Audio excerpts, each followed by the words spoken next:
Estoy en mis sesentas y crecí en el Bronx. El Bronx no es realmente conocido por sus actividades paranormales, pero puedo decirte que, habiendo vivido allí durante muchos años, pasan muchas cosas extrañas en Nueva York, especialmente con el abuso de drogas y los delitos menores en los callejones. Pero mejor regresemos a mi séptimo cumpleaños, en 1962. Mi abuela me había regalado una caja de música de payaso. Era en la época en que ese tipo de juguete era muy popular y muy común. En cuanto vi ese juguete, de inmediato sentí una mala corazonada con esa caja. Esos juguetes naturalmente asustaban a algunas personas, y yo nunca fui fan de esas cosas. Pero aún así me gustaba que mi abuela viniera desde Brooklyn a visitarnos al Bronx, y aunque yo insinuara que no me gustaba el regalo, mi mamá se aseguraba de que terminara gustándome. Honestamente, no sé de dónde sacó mi abuela esa cosa, pero si tuviera que adivinar, seguramente diría que la consiguió en una de esas tienditas de empeño de la zona. Creo que es importante decirlo, porque quería aclarar que ese juguete no era nuevo y que ya había tenido un dueño anterior. Después de la fiesta, mi papá y yo pusimos todos mis regalos en mi cuarto. Recuerdo específicamente haber puesto la caja hasta el fondo en mi baúl de juguetes. Mi familia tenía esta tradición donde nos reuníamos en la sala y escuchábamos programas de radio antes de irnos a dormir. Cuando el reloj marcó las 8 de la noche, me dijeron que me cepillara los dientes y me fuera a la cama. En ese entonces, realmente no me quejaba de hacerlo, así que lo hice. Y cuando terminé de cepillarme los dientes y fui a mi cuarto para acostarme, vi la caja del payaso que estaba al pie de mi cama. Fue muy extraño, y estaba realmente confundida porque recordaba haberlo puesto en mi baúl de juguetes. Pensé que alguno de mis papás debía haberlo sacado para hacerme una broma o para buscar algo, así que lo puse debajo de mi cama y me acosté, sin hacerme más preguntas. Durante toda la noche tuve horribles pesadillas, y eso continuó durante las semanas siguientes. Recuerdo haber visto cosas inimaginables en mis sueños. Todo es superfluo ahora, por el tiempo que ha pasado y porque mi mente intentaba bloquear ciertas cosas, pero estoy casi segura de lo que vi en esos sueños y sabía que era de naturaleza sexual. Así que me despertaba gritando, tan seguido que mi mamá me llevó al doctor para entender qué estaba mal. El doctor me hizo varias pruebas y concluyó que yo estaba sana, pero que debía ir a ver a un psicólogo infantil. La noche en que regresé de ese doctor fue la noche en que toda esta situación se volvió realmente extraña, y esta historia llegó a su desenlace. Tal vez sea obvio para quienes me escuchan lo que estaba pasando, pero en ese momento puedo decir que no tenía muchas pistas. Así que me desperté esa noche, y no fue por una pesadilla, sino por esa sensación que tienes cuando alguien te está observando.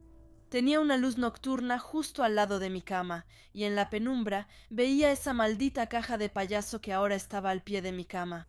Fue entonces cuando sucedió lo inimaginable. Parecía una escena sacada directamente de una película de terror. La manivela en el costado de la caja empezó a girar ligeramente, y una versión lenta y distorsionada de la canción original comenzó a sonar. No hace falta decir que en ese momento yo estaba absolutamente aterrada y no entendía lo que estaba pasando. Pero cuando la canción dejó de sonar, el payaso en la caja saltó bruscamente. Aunque ya lo había visto venir, de todas formas me sobresalté y di un brinco de 1,5 metros.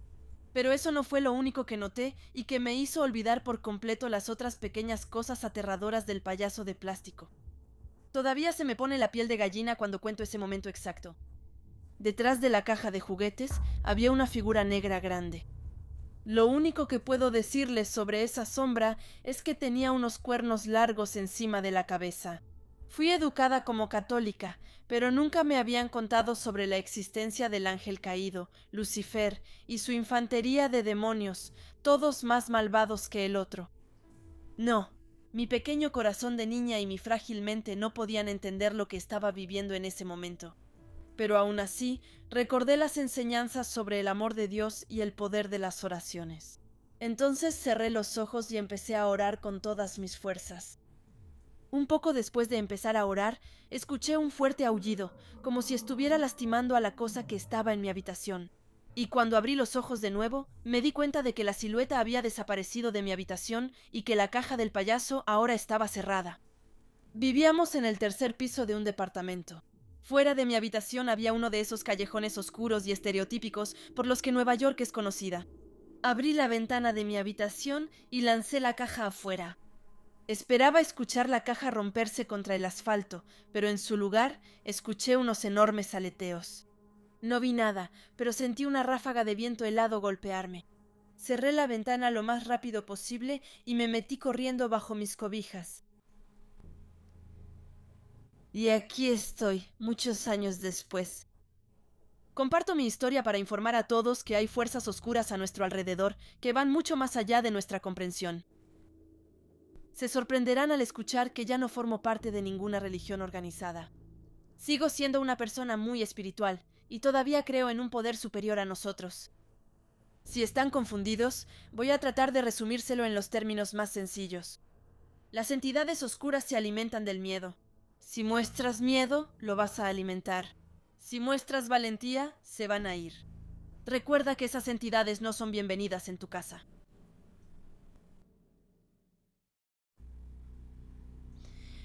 Los años 80 fueron años muy oscuros en mi vida.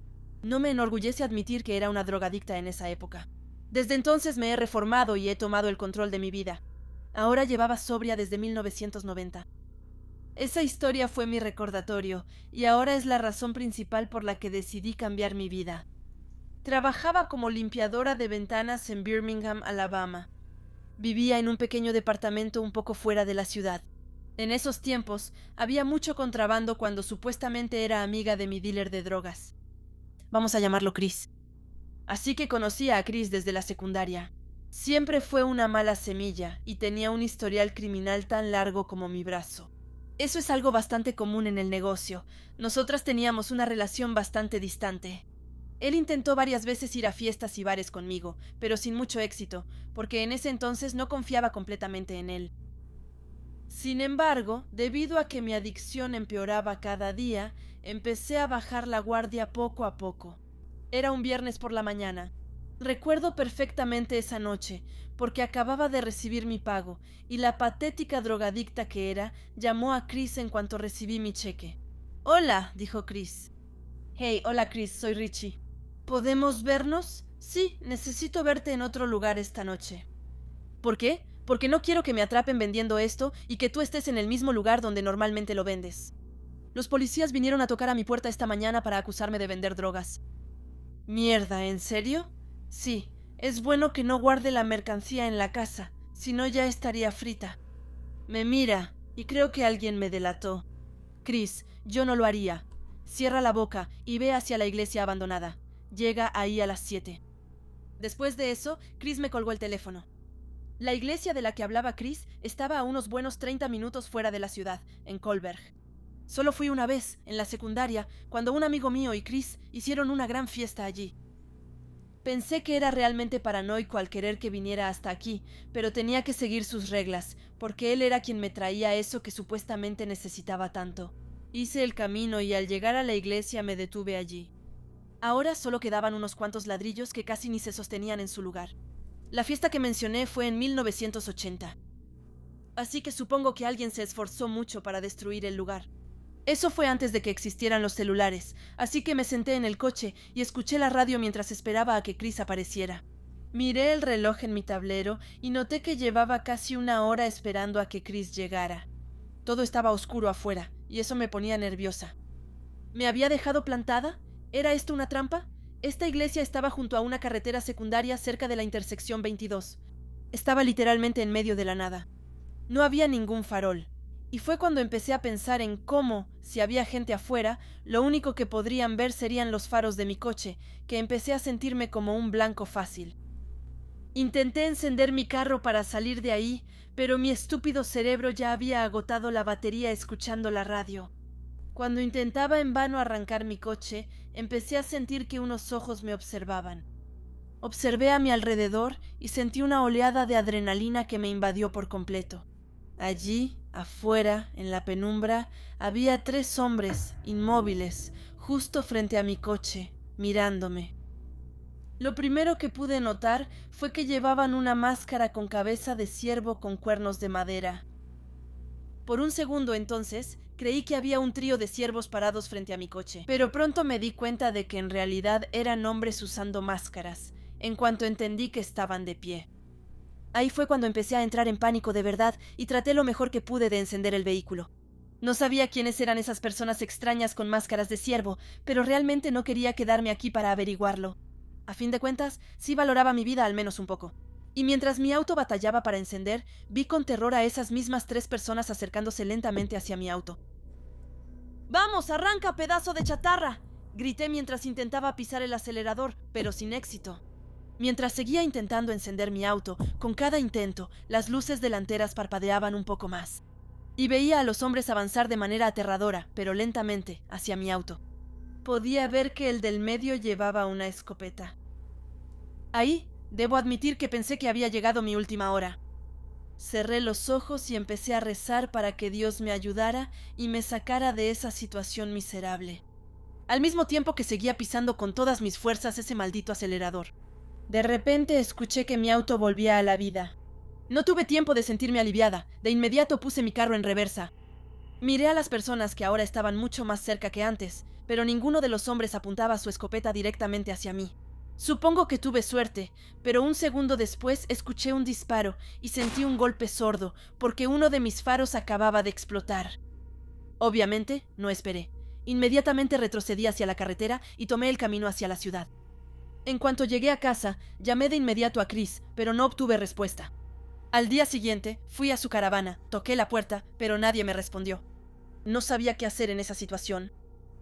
Entonces decidí llamar a mi trabajo y tomarme un descanso para poder descansar, al menos durante una semana.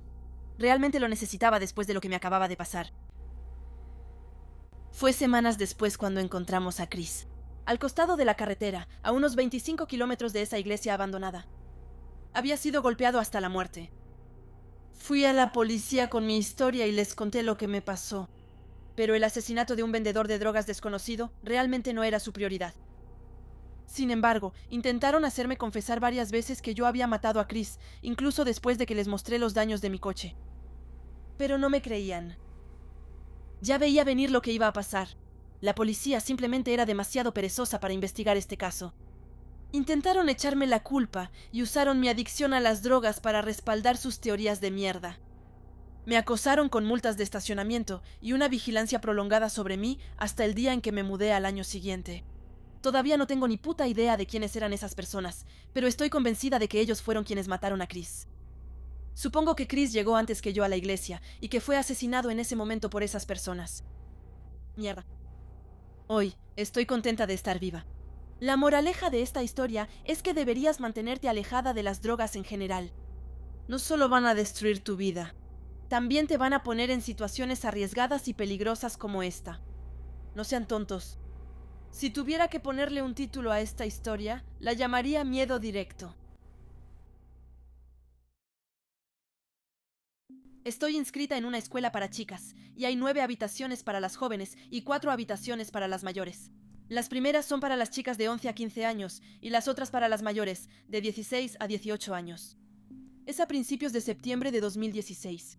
Acababa de mudarme de mi habitación de las jóvenes a mi nueva habitación de las mayores. Vamos a llamarla Robinson para no mencionar mi escuela en mi historia. Robinson era diferente de las otras casas porque solo te quedabas un año con otra persona en una habitación doble, a diferencia de las otras habitaciones de mayores. Así que decidí compartirla con mi amiga Georgia. Por algunas razones, terminé regresando a la escuela 2 días antes con un pequeño grupo de otras chicas. Me dijeron que fuera a mi habitación y descubrí que estaba en el sótano de la casa, apretada en una esquina junto con otras 2 habitaciones. En el momento en que entré a esa habitación, sentí que algo no estaba bien. Como que realmente no estaba bien. Había como una mala aura en la habitación que me hacía sentir que no estaba sola. Incluso cuando debería haber estado sola. Me gustan mucho las historias de fantasmas y lo paranormal. Pero aún así, empecé a sentirme mal. Tenía mucha ansiedad en ese entonces, y pensé que seguramente era por eso, así que traté de no prestarle más atención. Empecé a desempacar mis cosas, y como Georgia no estaba ahí, pude elegir qué cama, qué mueble, qué escritorio y qué cajón quería. Así que elegí el que estaba a un lado de la habitación, con la cabecera orientada hacia el pasillo, donde podías girar a la derecha para ir al baño, o ir a la izquierda hacia la puerta que llevaba al resto de la casa. La habitación era enorme, así que podía distribuir mis cosas. Estaba bastante contenta con mi cuarto. Como a las 9 empecé a sentirme cansada, así que me fui a la cama. Apagué la luz, me metí en mi cama e intenté dormir tapándome la cabeza con el edredón. Pasé las siguientes 5 horas realmente aterrada por la sensación de que había algo en la casa, y eso se había amplificado muchísimo. Podía escuchar voces susurrando en la oscuridad, rasguños y arañazos en la alfombra, y personas sentándose sobre la madera, lo cual no ayudaba en nada a la situación. Incluso estoy casi segura de haber escuchado a alguien respirando detrás de mi cabeza durante la noche. Estaba tan aterrada que terminé convenciéndome de que si alguna vez cambiaba de posición, algo iba a saltar sobre mí en la noche. Por la mañana, al despertar, estaba realmente agotada, y me di cuenta de que aunque no era tan fuerte y poderoso como en la noche, la sensación de que algo estaba conmigo seguía ahí. Era horrible, como si alguien estuviera permanentemente detrás de mí, esperando a que me volteara para saltar sobre mí. Mi mejor amiga llegó 3 días después, y noté que ella no parecía sentir esa atmósfera, lo cual me resultaba doloroso. Doloroso y obvio para mí, no lo era para ella, y ella sacaba alegremente todas sus cosas. Pero esa sensación de que había algo en la habitación era realmente demasiado intensa. No podía estudiar sin escuchar música. La música actuaba como un muro entre yo y esa cosa. Siempre dejaba mi teléfono reproduciendo videos de YouTube cuando iba al baño, solo para asegurarme de que si regresaba a mi cuarto, no iba a haber algo en medio del cuarto esperándome en silencio. Sé que suena estúpido, pero era la única manera que había encontrado para tranquilizarme. La sensación era mucho más fuerte, especialmente durante la noche, seguramente porque estaba sola y no tenía nada más que hacer aparte de intentar dormir. Pero siempre me dio miedo. Les pregunté a los de las otras habitaciones si también tenían esa sensación, y muchos dijeron que sí. Sin embargo, nadie dijo que sentían que algo los observaba frenéticamente. Y al parecer, todos menos yo dormían como bebés. Pero el peor lugar donde tenía esa sensación era en el pasillo, hacia el cual estaba orientada mi cama. Al principio, era fácil de ignorar y pasaba muy rara vez. Pero mientras más pasaba el tiempo, peor se ponía la situación. Se volvió tan horrible para mí que un día, incluso creí ver a alguien de pie frente a la puerta mirando mi cama. Podía sentir su presencia física. Era tan fuerte. Una noche en la que ese sentimiento era especialmente horrible, intenté restarle importancia e irme a dormir. Solía levantar mi pierna hasta el pecho durante un buen rato y luego bajarla. Esa noche levanté mi pierna hasta el pecho, sentí la presencia y la volví a bajar. Y de repente sentí que el borde del colchón se hundía, como si alguien se acabara de sentar ahí. Y fue ahí cuando una mano se posó sobre mi pie. Inmediatamente llevé mi pierna hacia mi pecho. Y traté de actuar como si nada hubiera pasado, de dormir así el resto de la noche en esa posición. Y eso fue lo que hice, aunque no era nada cómodo. Pero la verdad es que ya me estaba cansando. Así que decidí que todas las noches, antes de dormirme, revisaría el pasillo para asegurarme de que no hubiera nada. Nada que me estuviera esperando, nada en la oscuridad, listo para saltarme encima al menor movimiento en falso. 3 semanas después, Georgia y yo estábamos hablando de un tema que a las dos nos gustaba. Pero como nuestras camas estaban alejadas, no podía escuchar todo lo que decían. Georgia estaba anotando cada vez más puntos, pero me costaba trabajo escuchar lo que decía, así que me volteé para mirarla de frente. Cuando levanté la cabeza, vi una sombra junto a sus cajones que flotaba sobre los libros que tenía. Teníamos las cortinas abiertas, así que entraba un poco de luz de los faroles del estacionamiento, porque las ventanas de nuestro cuarto daban directamente al estacionamiento. Así que observé la sombra con detalle y noté con horror que tenía la forma de una cabeza, unos hombros y que estaba de frente a la ventana. No podía notar otros detalles aparte de una nariz prominente, claramente romana, porque la silueta era oscura. Estaba aterrada, así que me tapé la cabeza con las cobijas y me volteé hacia la pared. Fue realmente extraño, esa sombra nunca debió haber estado ahí. De por sí, eso me ponía nerviosa, pero en ese momento estaba completamente asustada de que realmente hubiera algo en la habitación. Después, hubo otros 2 incidentes que me convencieron de que definitivamente había alguien con nosotras en esa habitación. El primero ocurrió cuando estaba buscando unas medias para ponerme para la cena debajo de mi escritorio. Cuando levanté la cabeza, toqué la parte trasera de mi perchero y eché un vistazo para ver dónde estaba. Entonces vi un abrigo de lana azul claro que estaba justo detrás de mí, justo al lado de mi codo, tan cerca que pude ver el reflejo de la luz en los botones. Solo podía notar que la figura que llevaba el abrigo tenía las manos en los bolsillos. Obviamente, me levanté tan rápido como pude y vi que el abrigo y probablemente incluso el perchero habían desaparecido frente a mí. Corrí lo más rápido posible fuera de la habitación. Y no regresé hasta unas horas después, una vez que me aseguré de que Georgia también estuviera allí. Pero el peor incidente, sin duda, fue el último. Era un sábado por la mañana. Nos permitieron dormir más tiempo de lo habitual. Estaba durmiendo profundamente cuando de repente me di cuenta de que estaba dormida. Era como una especie de sueño lúcido que nunca antes había experimentado. Pero no tuve tiempo de preocuparme por eso, porque lo siguiente que supe fue que alguien estaba cerca de mí. tenía esa horrible sensación de que estaba cerca de mi cabeza.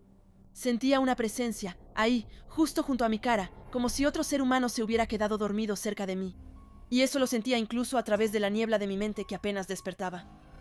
No tuve tiempo de darme cuenta de lo que estaba pasando, hasta el momento en que sentí una mano, una verdadera mano humana, acariciar mi cabeza y empezar a golpearla. Juro ante Dios que una voz empezó a hacer un ruido extraño en mis oídos, como una especie de gemido. Un gemido venido de ultratumba. No estaba segura de que fuera real, pero aún así empecé a gritar el nombre de mi roomie. Por suerte, Georgia se despertó y empezó a mirar a su alrededor, mientras yo me arrancaba las cobijas de encima y miraba aterrorizada a mi alrededor, exactamente como lo hacía Georgia. Apenas despierta y todavía atontada, parecía realmente confundida, porque ella no había visto nada, y ella me decía que seguramente solo había sido un sueño, que todo estaba bien. Y casi le creí, hasta que me di cuenta de que mi calendario de pared, que estaba en mi tablero de anuncios sobre mi cabeza, estaba en el suelo, al pie de mi cama, aunque lo había colgado bien con un montón de chinchetas. Y curiosamente, después de esa noche, empezó a disiparse. Las cosas iban cada vez mejor. El aura negativa en la habitación y los sonidos que escuchaba por la noche también empezaron a desaparecer. Y cuando regresé de las vacaciones de Navidad, la sensación había desaparecido por completo. Después de las fiestas de fin de año, decidí investigar un poco para tratar de explicar lo que me había pasado antes de Navidad. Fue entonces cuando descubrí que Robinson solía ser un hotel, hasta que la escuela compró las residencias. Eso explicaba los cuartos enormes y por qué siempre había baños. De hecho, incluso se podía ver el papel tapiz antiguo que todavía quedaba en las paredes de algunos cuartos. De hecho, la ciudad donde está mi escuela era un excelente lugar para espiar durante la Guerra Fría. Y hasta el día de hoy sigue teniendo fuertes lazos con los espías británicos.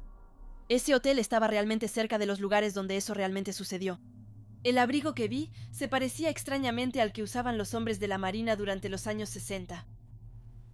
Recopilé muy pocas pistas o información sobre el trabajo detallado de los gobiernos británicos durante los años 60. Fue bastante difícil de encontrar. Pero me gustaba pensar que era el fantasma de alguien que había vivido y perdido la vida en mi habitación, cuando todavía era un hotel en la época de la Guerra Fría.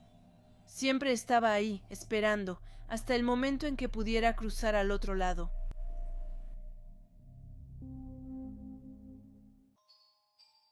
No soy una gran narradora, así que tengan paciencia conmigo. Durante los años 90 pasé por una época muy difícil después de un matrimonio fallido. Me volví algo así como una nómada, vagando por el país a pie, sin ningún destino preciso. Era una idea tonta, pero me sentía sin esperanza. Buscando una nueva experiencia, viajaba hacia el sur de Dakota en un viaje con un conductor de camión que me llevaría hasta Nebraska. Para aquellos de ustedes que nunca han estado en ese estado, hay grandes extensiones de tierra que por kilómetros solo se ven campos a ambos lados de la carretera. Nos separamos en un área de descanso y me dirigí hacia lo que llaman las colinas de arena de Nebraska, una de las regiones más aisladas de Estados Unidos. 20.000 millas cuadradas que solo contienen dunas y praderas. Planeé pedir aventón en mi camino hacia la ciudad más cercana y tomar un autobús para visitar a un viejo amigo que vivía en Omaha. Para serte sincera, no tenía idea de lo que estaba haciendo. Me dejé llevar por la mentalidad de que encontraría una solución cuando estuviera allá. En ese entonces, casi no sabía nada sobre Nebraska. Pero aprendí por las malas que en esa parte del camino, pedir aventón no era para nada ideal. Solo notaba unos pocos vehículos que bajaban hacia la carretera, y los que veía a lo lejos me ignoraban por completo. Pasaron 12 horas y empezaba a quedarme sin agua ni comida. Estaba completamente agotada en ese punto, y necesitaba encontrar un lugar para descansar un rato. Solo quedaba una hora antes de que saliera el sol. Por suerte, pasé por una vieja granja que estaba a más o menos unos 800 metros de la carretera principal. Desde lejos, pensé que ese lugar seguramente estaba ocupado, pero a medida que me acercaba, resultó que esa granja estaba abandonada. Estábamos en otoño, lo que significa que en Nebraska no hacía terriblemente frío, pero las noches aún podían ser terriblemente frías. Así que decidí pasar la noche en la granja y continuar mi viaje al día siguiente. Todavía tenía suficiente comida para aguantar una noche más. La casa era muy típica. Es del tipo de granjas que conoces, con un olor a moho debido a los grandes daños por agua, crujidos de las tablas, etc. La sala debía ser el lugar más decente para acomodarme. Así que desempaqué mi saco de dormir y me quedé dormida. En mi opinión, era lo mejor que podía hacer dado mi cansancio, y el lugar parecía bastante adecuado. Pero me desperté con el sonido de crujidos de las tablas del piso, y de inmediato me senté para escuchar. Podía escuchar varios pasos por toda la casa, viniendo de arriba, de abajo, en el porche de atrás, afuera, e incluso en mi propia habitación. Un despertar así puede asustarte. Sin embargo, no vi absolutamente nada desde ahí. Solo escuchaba los pasos. Una vez de pie, me dirigí hacia la ventana más cercana para echar un vistazo al exterior. Lo que vi fue realmente alarmante. Una oleada de náuseas recorrió todo mi cuerpo. Varias figuras enmascaradas estaban de pie, una al lado de la otra. Parecía que estaban rodeando la casa.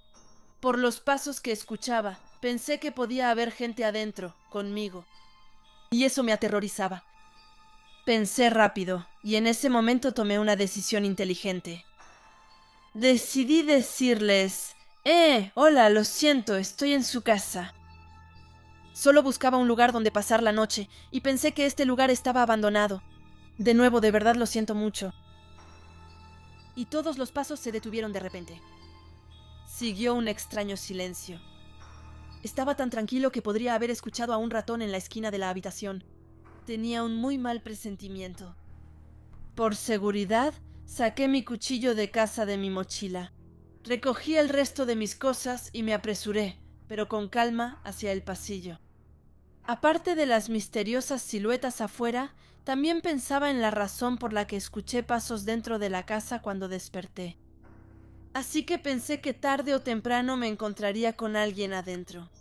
Pero después de revisar toda la casa de arriba abajo, no vi ni escuché nada más sospechoso. Sentía que algo estaba raro, y mi mal presentimiento de hace un momento se intensificaba cada vez más. A pesar de que sabía que había un grupo de personas extrañas y enmascaradas esperándome afuera, algo me decía que no iba a salir de la casa de inmediato. Que algo terrible me iba a pasar. Saben, la casa estaba ubicada en un claro, muy abierto, y más allá del claro había pasto alto. Cuando salí de la casa y crucé la puerta, me detuve justo frente a la casa. No importaba hacia dónde mirara, había una amenaza encapuchada que bloqueaba mi camino. De repente sentí un calor misterioso en mi espalda. Me di la vuelta rápidamente y, para mi gran sorpresa, la casa que acababa de dejar estaba siendo devorada por las llamas. No puedo explicar cómo sucedió eso. Hace apenas unos momentos, yo estaba dentro de la casa, y esa misma casa ahora estaba en llamas. Me aparté y empecé a correr entre las figuras enmascaradas para salir de esa situación sin salida. Pero cuando me di la vuelta, ya no había nadie. Todas las personas habían desaparecido de mi campo de visión. Estaba sola. La situación era demasiado extraña para mí, y lo único de lo que estaba segura era que tenía que largarme de ese lugar lo más rápido posible. Cuando regresé a la carretera principal, no dejé de caminar hasta que finalmente llegué a una ciudad, de la cual lamentablemente ya no recuerdo el nombre. Por suerte para mí, todo el resto de mi viaje a Nebraska salió bien, y retomé el control de mi vida poco después de regresar a casa. Tan pronto como regresé de mi viaje. Mientras viva, nunca olvidaré la vieja granja y a sus misteriosos personajes enmascarados. Este incidente todavía me desconcierta hasta el día de hoy, pero tal vez sería mejor dejar ciertas cosas en el pasado, ciertas cosas sin respuesta. Soy una mujer de 30 y tantos años. Nací y crecí en Gainesville, Florida. Hace una década, cuando todavía estaba en la secundaria, a menudo me conformaba con cuidar niños para ganar un dinero extra. A menudo tenía que cuidar a los 2 hijos de la señora Grinder, Ashton y Samuel. Eran 2 gemelos muy educados y respetuosos, y siempre era un placer pasar la noche con ellos. Mi historia ocurre un viernes a finales de octubre. Una vez que terminé mis clases, me fui directamente a la casa de la señora Grinder. Ella y su esposo tenían que quedarse fuera de la ciudad por unos días, y yo debía cuidar a sus hijos hasta que llegara su tía al día siguiente. Para ser totalmente sincera, me convenía, porque los niños y yo teníamos la costumbre de ver la televisión hasta eso de las 8:30, que era cuando tenía que acostarlos. Planeé estudiar el resto de la noche para los exámenes de medio semestre que se acercaban rápidamente, y después de dormir a los niños, trabajé en mi computadora portátil en la sala. De repente me invadió una horrible premonición, una sensación de que me observaban. Intenté deshacerme de esa sensación, pero me hizo sentir aún más incómoda, más de lo que ya estaba. Cuando se volvió realmente alarmante, me vi obligada a levantarme y echar un vistazo al patio trasero de la casa. Después de observar bien, lo único que vi fue un patio trasero completamente vacío. Pero algo llamó mi atención, hacia la cerca que separaba su patio del de los vecinos. Había un columpio viejo de metal. En ese momento recordé que la señora Grinder había mencionado que era de la época de los antiguos dueños de esa casa. Solo había 2 columpios en el área, pero uno de ellos se movía, como si alguien acabara de levantarse. Y cuando me di la vuelta, casi me morí de miedo al ver a Sam parado justo detrás de mí. Sentí que el corazón me saltaba en el pecho. Así que, después de casi sufrir un paro cardíaco, le pregunté a Sam qué hacía fuera de su cama. Y su respuesta me heló la sangre. La mujer sin cabeza no me deja dormir. ¿Puedes decirle que se vaya? Estaba aterrada por lo que acababa de decirme. Y principalmente porque todo coincidía con el mal presentimiento que había sentido cuando todavía estaba estudiando en la sala. Pero traté de ser racional, y le dije que seguramente solo había tenido una pesadilla, como les pasa seguido a los niños de su edad. Pero me pidió que lo acompañara a su cuarto y que me quedara con él hasta que se volviera a dormir. Obviamente lo acompañé, no tenía otra opción. Y además, los quería mucho, a él y a su hermano. De hecho, habría hecho cualquier cosa por ellos. Cuando regresamos a la habitación, me sorprendió ver a Ash sentado en su cama. En cuanto nos vio, le preguntó a su hermano. ¿Le hablaste de la mujer que estaba aquí? Sam respondió. Sí, pero ella cree que solo tuve una pesadilla. No sabía que tú también la habías visto. Creí que mis nervios iban a colapsar. Si Sam solo había tenido una pesadilla, ¿por qué Ashton había visto lo mismo que él? Intenté convencerme a mí misma y también convencerlos a ellos. Que era porque eran gemelos, que tenían una conexión especial, que cuando uno de ellos tenía una pesadilla, el otro también debía sentirse mal. Pero no me creía ni una sola palabra. No creía en lo que decía. Y no quería decir la palabra fantasma porque no sabía cómo iba a reaccionar su mamá sobre la manera en que les expliqué lo que era un fantasma. Seguramente se enojaría conmigo por traumatizar a sus hijos. Para asegurarme de su seguridad, decidí quedarme con ellos y leerles un libro hasta que volvieran a quedarse dormidos. Una vez que los 2 niños volvieron a roncar, me dirigí de nuevo a la sala, pero de inmediato me di cuenta de que no había cerrado las cortinas de la puerta que da al patio. Y justo cuando me acercaba, un desconocido apareció en mi campo de visión. Era una mujer, vestida con un viejo vestido pasado de moda. Su piel no tenía ningún color. Parecía que salía directamente de esas viejas películas en blanco y negro.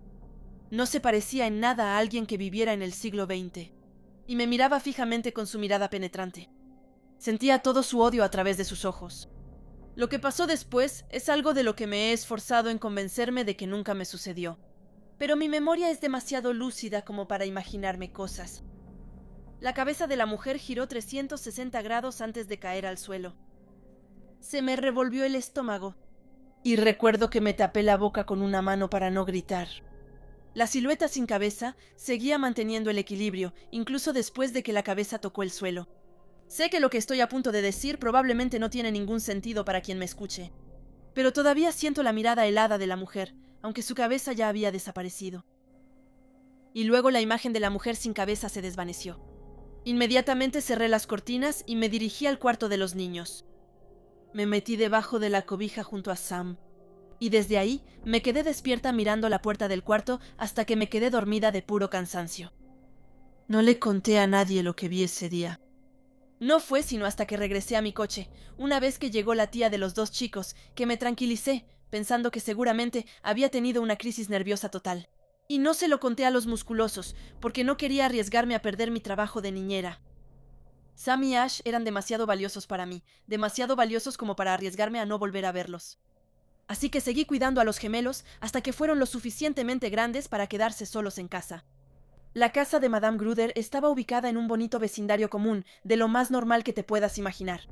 Una actividad paranormal era lo último que me habría imaginado encontrar ahí. Gainesville tiene una historia notable, así que estoy casi segura de que no solo hay unos cuantos espíritus inquietos rondando por aquí. Aunque nunca volví a encontrarme en una situación similar, a veces veo viejos columpios de metal que se mecen en medio de la oscuridad.